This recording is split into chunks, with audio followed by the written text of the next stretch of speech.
শারীরিক দুর্বলতা দূর করতে হোমিওপ্যাথিতে লক্ষণ অনুযায়ী পার্শ্ব প্রতিক্রিয়া মুক্ত কিছু কার্যকর ঔষধ আছে। তবে যেকোনো ঔষধ সেবনের আগে চিকিৎসকের পরামর্শ নেওয়া উচিত। হোমিওপ্যাথি চিকিৎসায় রোগীর শারীরিক ও মানসিক লক্ষণ এবং সমস্যার ধরন দেখে ঔষধ নির্বাচন করা হয়।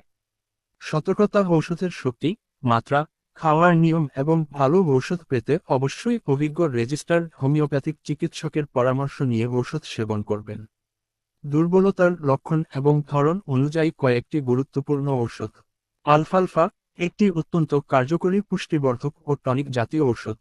শারীরিক দুর্বলতা, অতিরিক্ত ক্লান্তি, ক্ষুধামন্দা এবং পুষ্টির অভাব দূর করতে ব্যবহৃত হয়। এটি শরীরের মেটাবলিজম বা বিপাকক্রিয়া উন্নত করে এবং ওজন বাড়াতে সাহায্য করে।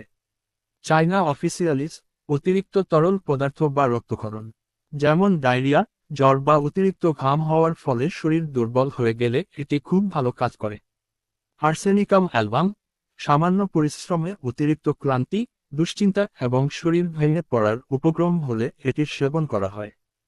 ক্যালকেরিয়া ফস দীর্ঘস্থায়ী রোগ বা অপুষ্টিজনিত কারণে পুষ্টির অভাব ও শারীরিক দুর্বলতায় ব্যবহৃত হয়।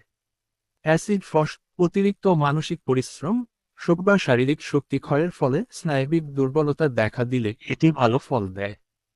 ক্যালিফস অতিরিক্ত কাজের চাপে মস্তিষ্কের ও স্নায়ুর অতিরিক্ত ক্লান্তি বা অবসাদ দূর করতে এটি ব্যবহৃত হয়। তথ্যটি ভালো লাগলে অন্যদের সাথে শেয়ার করে নিতে পারেন অথবা আপনার মতামত কমেন্টে জানাতে পারবেন।